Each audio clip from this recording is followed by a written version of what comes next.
Bien, hermanas, vamos a seguir ahora en esta semana. Hoy vamos a empezar un tema siguiendo la idea de la resurrección. Quería ampliar, a veces tenemos la idea de que solamente el creyente va a resucitar. Sabemos que la Biblia habla de más resurrecciones, ah, y eso es lo que queremos empezar hoy. Si el Señor permite que acabemos en 1 o 2 días, gloria a Él. Si Él quiere extender la clase, pues lo haremos, dependiendo cómo vayan saliendo las preguntas o las dudas. A veces uno dice, oh, yo no sabía eso y quiere aprender más de ese tema. Así que estuve averiguando porque obviamente hay gente que ya ha hecho estudios sobre este tema y según algunos estudios, dicen que la Biblia nos habla de 7 diferentes resurrecciones. Y aquí les comparto la pantalla. A ver, vamos a ver primero aquí. Vamos a quitar esto y a quitar esto de acá. Se las voy a enumerar aquí. Bueno, aquí las tenemos. Primero, la resurrección de nuestro Señor Jesús. Estamos hablando de resurrecciones permanentes y resurrecciones que tienen que ver con un cuerpo que nunca más vuelve a morir. Obviamente la Biblia nos habla de resurrecciones en el Antiguo Testamento, como el hijo de la viuda de Naín, que Eliseo creo que resucitó, este, o Elías, creo que fue Elías el que resucitó al hijo de la viuda de Naín. Hay otras resurrecciones, por ejemplo, las que hizo el Señor Jesús, a Lázaro, a, al hijo de otra viuda que iba también a, eh, en una caravana ahí que se le cruzaron al Señor. Pero estas resurrecciones fueron de personas que volvieron a morir. O sea, no fue una resurrección permanente como las que vamos a hablar hoy. Las que estamos hablando hoy son resurrecciones para siempre, ¿no? Con un cuerpo glorificado, un cuerpo nuevo que ya no puede ser destruido, o una también, la última resurrección es para los que reciben un cuerpo que siempre que es para morir eternamente. Esa es la resurrección de los impíos, que es la número 7. Entonces, la primera resurrección permanente de la que nos habla las Escrituras es la resurrección de nuestro Señor Jesús. Hubo que sucedió junto cuando Él resucita. Nos habla la Biblia que hubo una resurrección de los santos de Jerusalén. Se abrieron los sepulcros y salieron a caminar unos resucitados que la Biblia no nos da mucho detalle. Ese es el único versículo que habla de que cuando el Señor resucitó se rompió el velo, se abrieron unos sepulcros y resucitaron, dice, los santos. Ah, Vamos a leer ese versículo. Yo creo que, déjenme buscarlo acá, está en Mateo. Sé que aquí está. Esos son de los santos del Antiguo Testamento. No, yo creo que ya me salté. Ah, Aquí, Mateo 27, 52 y 53. Se los voy a buscar aquí para leerlo juntas. Mateo 27, 52 y 53. Dice la palabra del Señor que, y se abrieron los sepulcros y muchos cuerpos de santos que habían dormido, o sea, que se habían muerto, se levantaron. Y saliendo de los sepulcros, después de la resurrección de él, vinieron a la santa ciudad y aparecieron a muchos. Nomás se nos habla santos del Antiguo Testamento. No sabemos quién fue que resucitó, pero se aparecieron y vinieron a la ciudad. Pero los sepulcros se abrieron en el momento que el Señor muere, pero esos cuerpos no se levantan hasta, dice, después de la resurrección de él. Vamos a leer un poquito antes para ver un poquito más acerca desde el versículo, dice 50, más Jesús, habiendo otra vez clamado a gran voz, entregó el espíritu, o sea, ahí muere.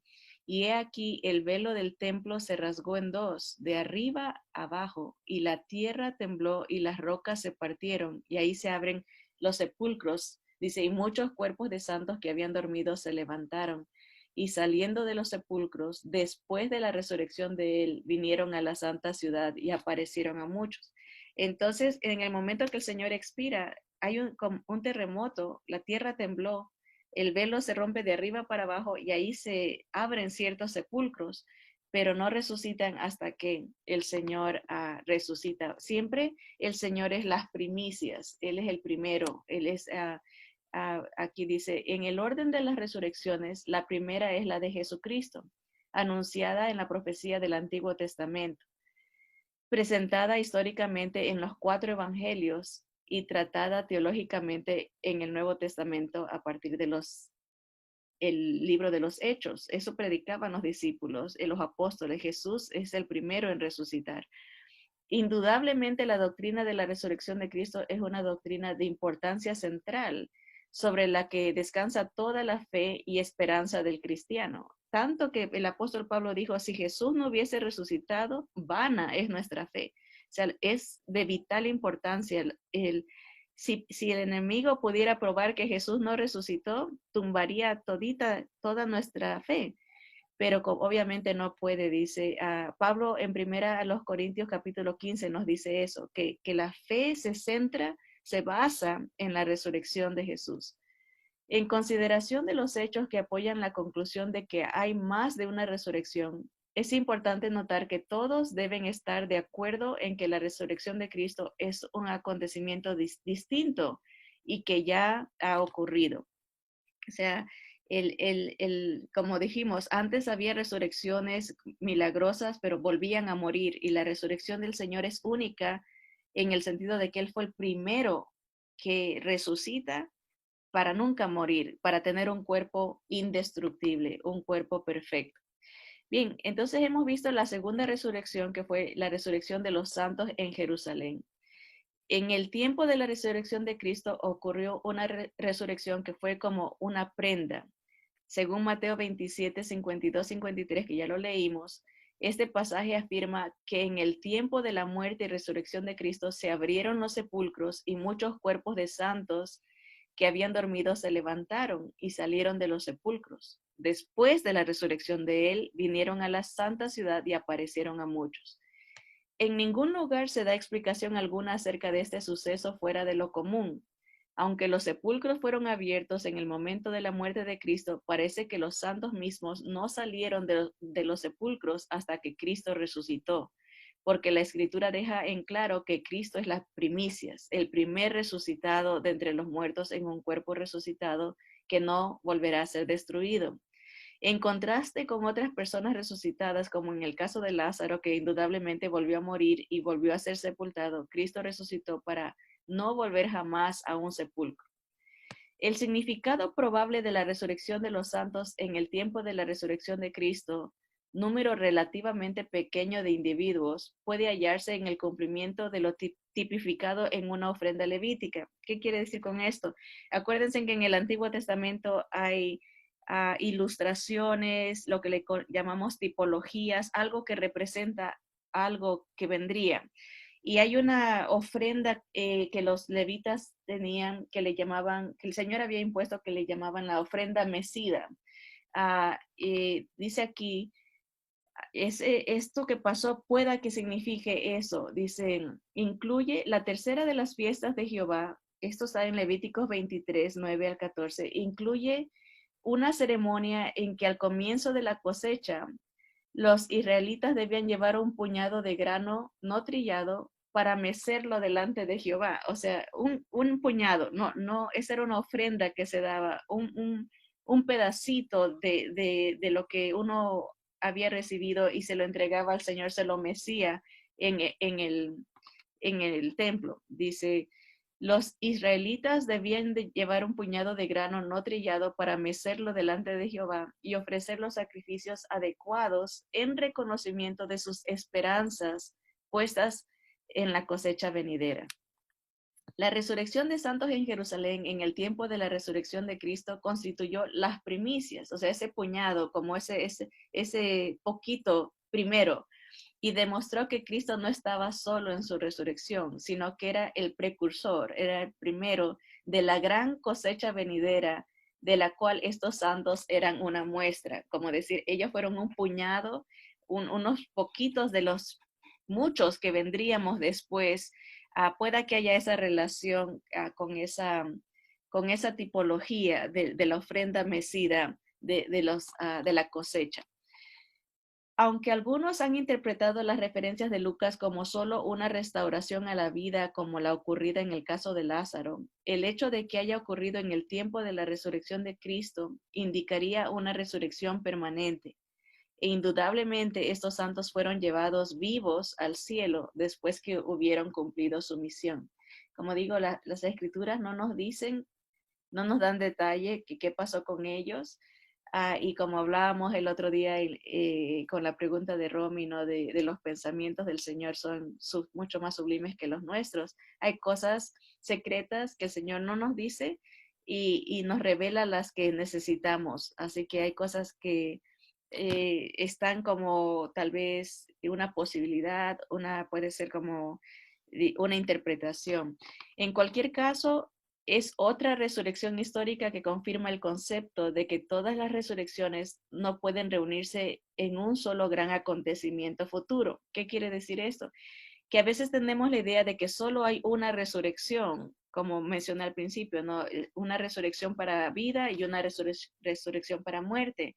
Pero cuando se habla de la resurrección, de la primera resurrección, se habla de diferentes eventos, uno para la iglesia, uno para los judíos, uno para los santos, y todos ellos abarcan la primera resurrección. Está como un, ¿cómo le llaman?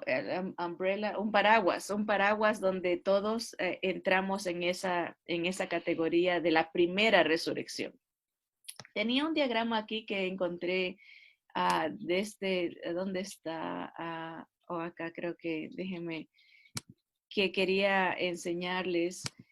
um, Perdón, este diagrama es de un libro de teología que habla de los últimos tiempos y lo pude encontrar que lo han traducido al español en diagramas, pero no es un español, en algunas partes no está muy bien traducido, pero en la gran mayoría lo está.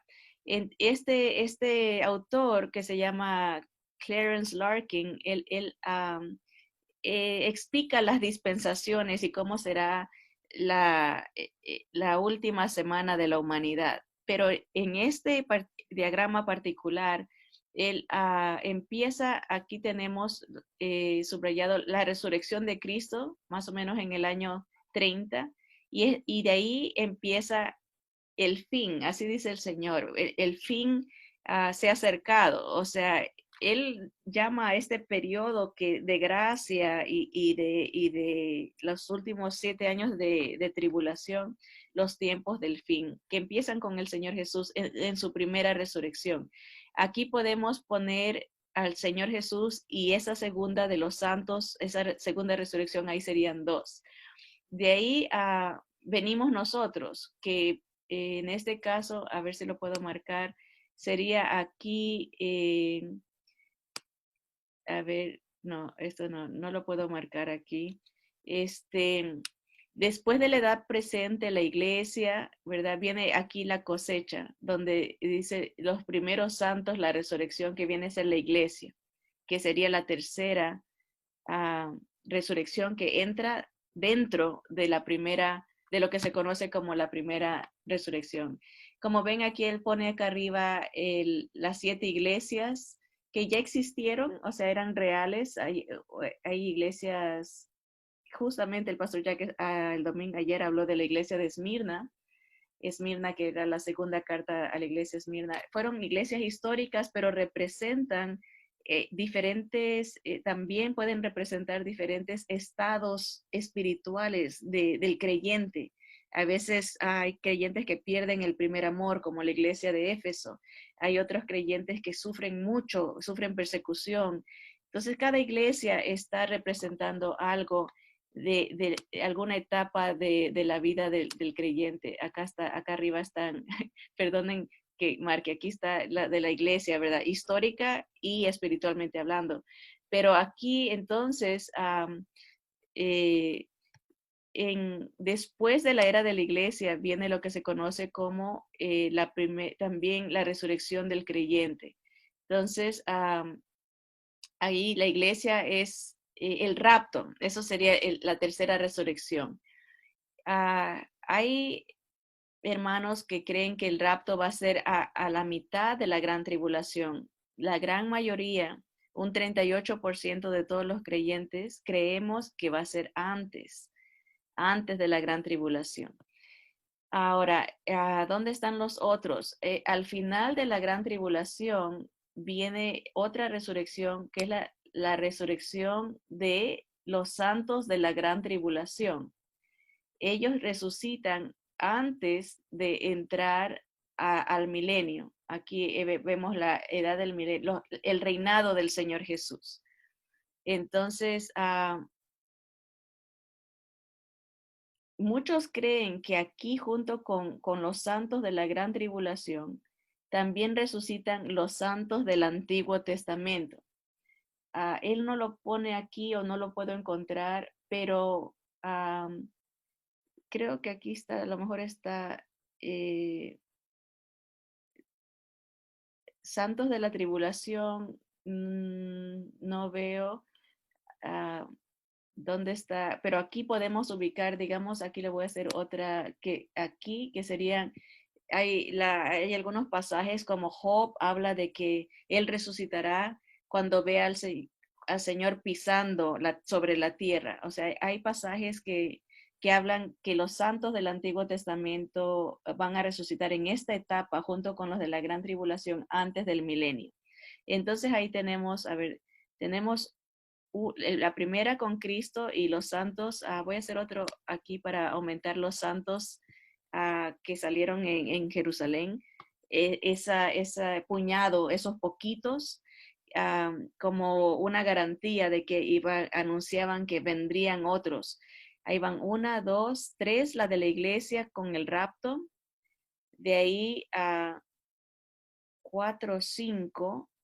Hay unos que, una posible que no hay aquí al final del milenio, que está en inglés le dicen question mark, que es qué va a pasar con la gente que viva, que sea creyente en esta, sabemos qué va a pasar con los que no son creyentes, pero unos dicen que el Señor ahí los va a resucitar, los que vivan en el milenio para, si siguieron al Señor, irse con el Señor a la Nueva Jerusalén, o otros creen que vivos, pero esto es algo como especulación porque la Biblia no nos dice qué va a pasar con la gente que muera durante el tiempo del milenio.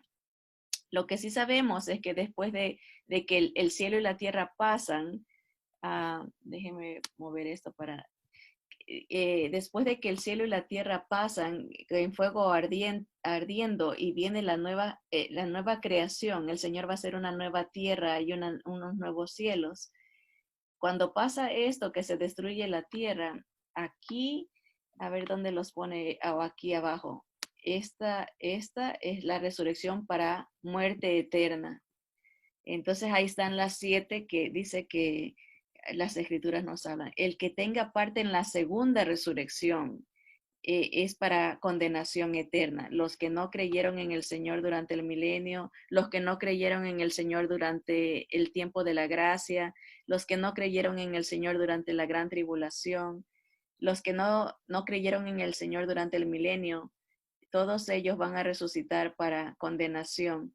Esa es la muerte segunda, que es la más triste, porque tienen un cuerpo que no se destruye jamás tampoco. Están en un estado de muerte para siempre, muerte eterna, separados del Señor, con el quien vamos a estar aquí en la nueva creación, en la edad perfecta, como le llama aquí. Entonces vemos las 7. Cristo, las primicias, este puñado de santos que resucitaron. La iglesia en el rapto, después de la era presente que se conoce como el tiempo de la gracia. Acá estamos en lo que el juicio de Cristo, que no es para condenación para los creyentes, es para premiación. Mientras aquí en la tierra se desencadenan, aquí podemos ver a los 4 caballos del Apocalipsis, la subida del anticristo. Este diagrama está muy tupido con mucha información. Están las 7 trompetas, la bestia, aquí está el anticristo, el falso profeta. Aquí en la mitad sigue la persecución para los judíos y los que acepten al Señor en ese tiempo. Más plagas, vienen las copas de la ira, y aquí termina la gran tribulación, los santos de la gran tribulación. Esa sería la cuarta resurrección. Y eso lo vemos en Apocalipsis. Vamos a leer eso, a ver aquí Apocalipsis 19 para tener un poquito más concepto bíblico y no confundirnos. Déjenme mover esto para poder ver aquí. Apocalipsis 19, o no, acá lo tengo. Apocalipsis 19. Déjenme acá abrir. Y creo que lo tenía aquí en el, oh no, Apocalipsis 19 en adelante.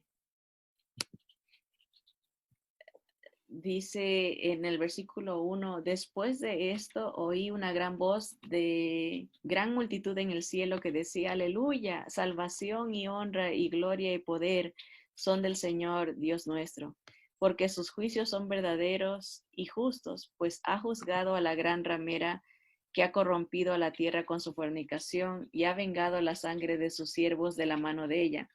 Siempre esa interpretación de la gran ramera la conectan con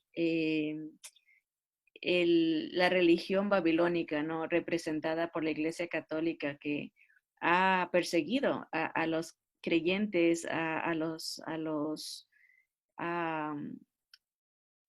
seguidores de Jesús. Por eso, y toda la tierra se ha corrompido con esta religión babilónica que va tomando diferentes formas, ¿verdad? Pero nosotros la conocemos como la Iglesia Católica. En este caso, la gran ramera va a ser la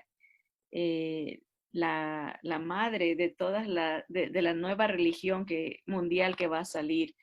Y el Señor la tumba en una hora, la quema. En el capítulo 18 vemos esto y se está celebrando esto en el cielo. Dice, y otra vez dijeron aleluya, y el humo de ella sube por los siglos de los siglos.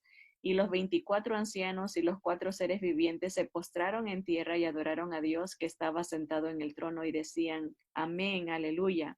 Y salió del trono una voz que decía, alabad a nuestro Dios todos sus siervos y los que le teméis, así pequeños como grandes. Dice, y oí como la voz de una gran multitud, como el estruendo de muchas aguas y como la voz de grandes truenos que decía, aleluya, porque el Señor nuestro Dios Todopoderoso reina. Gocémonos y alegrémonos y démosle gloria porque han llegado las bodas del Cordero y su esposa se ha preparado. Y a ella se le ha concedido que se vista de lino fino, limpio y resplandeciente, porque el lino fino es las acciones justas de los santos. Tal vez un poquito antes, todavía aquí creo que nos saltamos. Aquí está la caída de Babilonia y quiero llegar al punto donde los santos que salen de la gran tribulación, eh, aquí está, miren, aquí en el versículo, el 21 en adelante dice, no, a ver, déjenme ver si puedo. Ok, sí, y un ángel poderoso tomó una piedra como una gran piedra de molino y la arrojó en el mar diciendo, con el mismo ímpetu será derribada Babilonia, la gran ciudad, y nunca más será hallada. Y voz de arpistas, de músicos, de flautistas y de trompeteros no se oirá más en ti, y ningún artífice de oficio alguno se hallará más en ti, ni ruido de molino se oirá más en ti. Luz de lámpara no alumbrará más en ti, ni voz de esposo y de esposa se oirá más en ti, porque tus mercaderes eran los grandes de la tierra, pues por tus hechicerías fueron engañadas todas las naciones. Y en ella se halló la sangre de los profetas y de los santos y de todos los que han sido muertos en la tierra. Y de ahí viene la alabanza en el cielo que ya leímos ahorita, pero hay un versículo que ahorita no lo puedo encontrar. Eh, Acá está, dice en el versículo 9, dice, sí, y el ángel me dijo, escribe, bienaventurados los que son llamados a la cena de las bodas del Cordero. Y me dijo, estas son palabras verdaderas de Dios. Yo me postré a sus pies para adorarle. Juan se postra delante del ángel y el ángel le dice, mira, no lo hagas. Yo soy consiervo tuyo y de tus hermanos que retienen el testimonio de Jesús. Adora a Dios porque el testimonio por el testimonio de Jesús, porque el testimonio de Jesús es el espíritu de la profecía.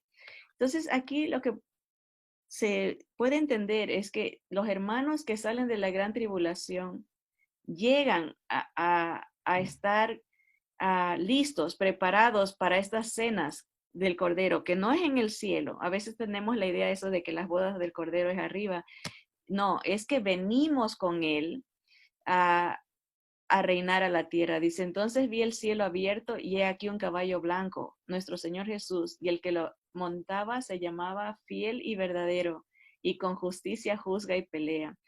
Y ahí nos da la narración de cómo Él viene y las bodas en realidad es la venganza que el Señor hace sobre la bestia, el falso profeta y o sea, el anticristo. Dice, y vi un ángel que estaba en pie en el sol y clamó a gran voz diciendo a todas las aves que vuelan en medio del cielo, venid y congregaos a la gran cena de Dios, para que comáis carne de reyes y de capitanes y carnes de fuertes, carnes de caballos y de sus jinetes, y carnes de todos, libres y esclavos, pequeños y grandes.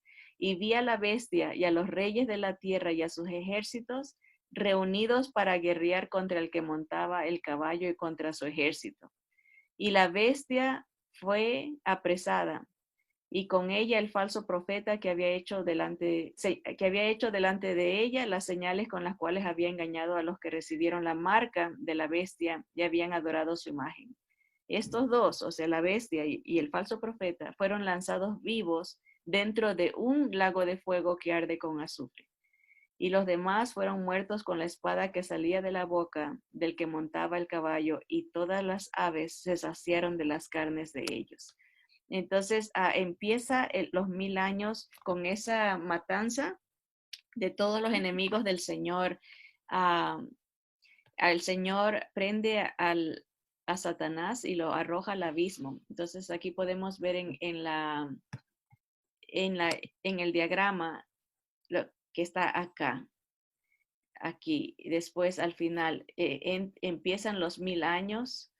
Aquí vemos a los santos de la tribulación, lo que hemos leído, que son resucitados para poder entrar a ese reino milenial. Así que a breves rasgos podemos ver, hermanas,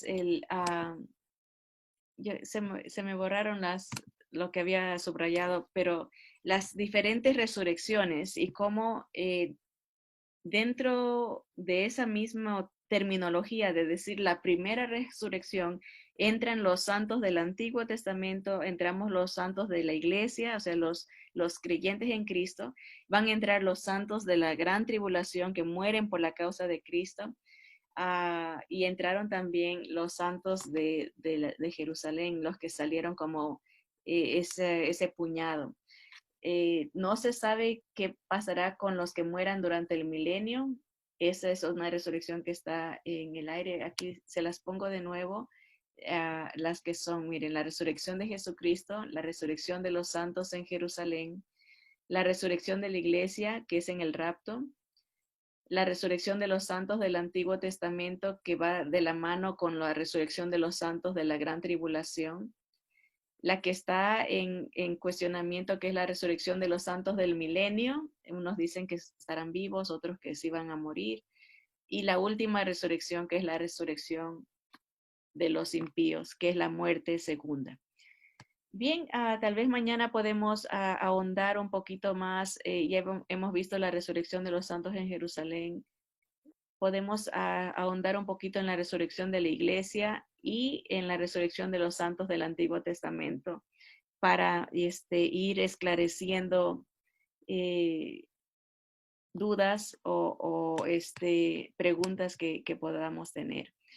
Vamos a darle gracias al Señor porque el trato que tiene con nosotros su iglesia, su novia, a los creyentes incluyendo gentiles y judíos en el tiempo de gracia, es muy especial. Somos los primeros, los únicos de la iglesia. En cuanto a judíos es otro trato, pero gracias a Dios que nos incluyó y gracias al Señor Jesús que hizo posible nuestra salvación de ese tiempo de prueba para la humanidad. Vamos a orar. Señor, te damos gracias porque verdaderamente tu resurrección nos trae esperanza, Señor, y descanso, consuelo, saber especialmente que tú eres real, Señor, estás vivo y que nos amas tanto, que te preocupaste por restaurar tu creación, Señor, y darnos un cuerpo que pueda estar contigo para siempre, darnos una esperanza eterna, Señor, maravillosa, donde podremos estar para siempre contigo, Señor. Pedimos, Señor, que tu gracia alcance a los que faltan, Señor, que abras los ojos y toques los corazones, Señor, de aquellos que todavía no ven esta promesa o esta realidad en sus vidas, Señor. Gracias por la restauración de todos, Señor, por darnos a esperanza de librarnos del pecado, de la maldición, de la muerte y de la bendición de estar para siempre contigo, Señor. Bendice esta tu palabra que causa en nosotros una fe más firme, una fe de agradecimiento, una fe de amor para otros, Señor. Esto te pedimos en el nombre de Jesús. Amén, amén. Bien, voy a abrirles los micrófonos si tienen alguna pregunta o algún comentario, hermanas. Este es el tiempo. Pueden usar la mano para no entrar todas al mismo tiempo, pero mañana vamos a explicar un poquito más de las otras resurrecciones.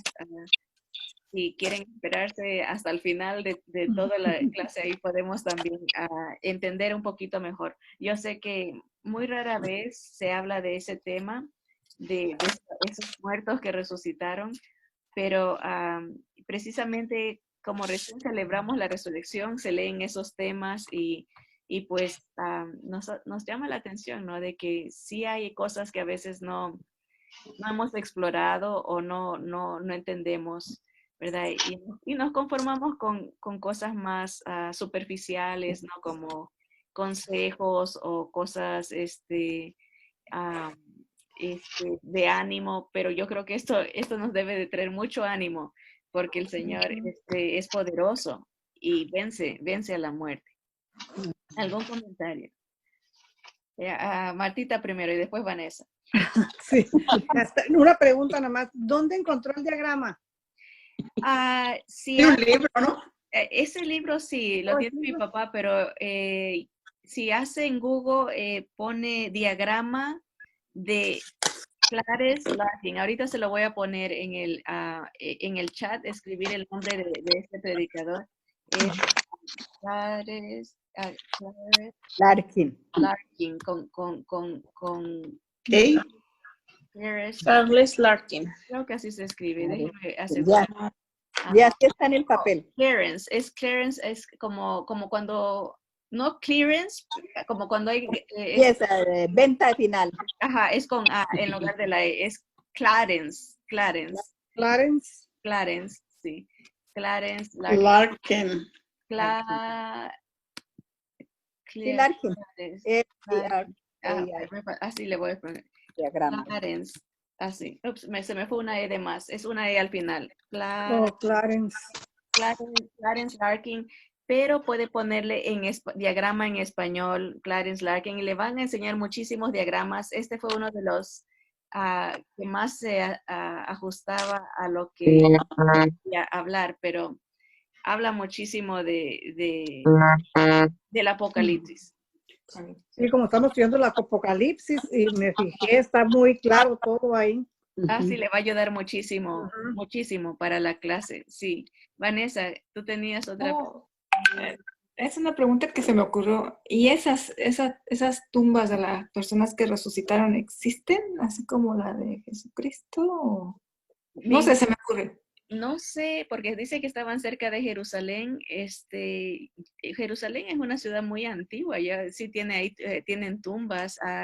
Claro que tienen tumbas diferentes como para los gentiles, o sea que tienen, yo creo que estas tumbas sí existen, pero se abrieron, o sea que no sé, que tal vez las estructuras estén, pero no hay nadie, no hay huesos tampoco, porque resucitaron, o sea, no nos dice las escrituras quiénes fueron, pero los familiares a lo mejor pueden ellos atestiguar, no sé, encontrar en la historia, ¿no? Que cómo fue esto, ¿no? Cómo se dieron este acontecimiento también. Pero sí hay muchas tumbas antiguas en Jerusalén. ¿Verdad, hermana Francis, usted que ha estado allá?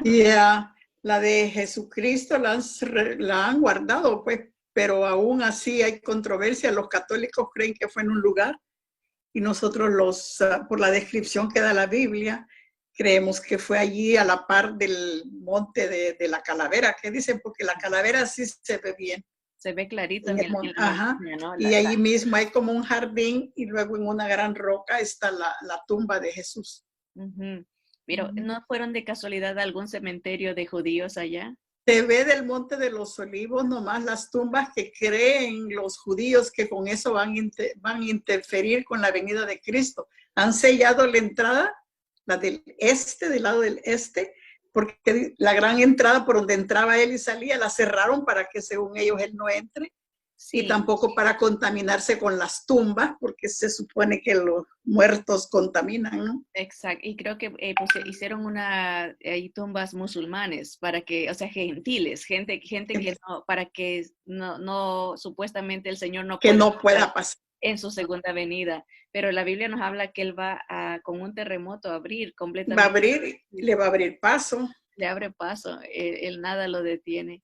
Sí. Además, él entra aunque no haya puerta. Sí, aunque también el Señor muchas veces porque sabe la inclinación del ser humano de querer idolatrar cosas, a veces esconde, por ejemplo, el cuerpo de Moisés no dejó que nadie lo encontrara para que no haya adoración, porque uno tiende a venerar a ciertas cosas. Por lo que hizo Moisés, porque ellos aún con Abraham y con Moisés ellos están empecinados los judíos. Exacto. Entonces, a lo mejor el Señor como para decir, solo enfóquense en mí, no busquen otras cosas, las esconde, ¿no? Las tapa para que uno no busque otras cosas que no sean Él. ¿Algún otro comentario, pregunta? Pues gracias al Señor, hermanas, el tiempo se nos ha ido rápido. Cuando dice que cuando uno está disfrutando, el tiempo se va muy rápido. Así que que el Señor me las bendiga, que las fortalezca. Hermana Tracy nos mantiene al tanto de lo que esté pasando por el WhatsApp. A mi hijo Andrew Orlando se va a trabajar mañana. Ya lo llamaron. Wow. Él solo con el jefe. Van a ir nomás los dos, porque los otros prefieren colectar. Y a él le dijo, ¿usted quiere venir? Dijo, sí, me lo llamó y que mañana van los dos nada más. Wow, gracias al Señor. Me dije, cuídese. La temporada se normaliza, sí. Y hasta mayo que comienzan a abrir permanente. Bueno, que el Señor me las guarde, mis hermanas. Adelante. Amén, amén, hermana.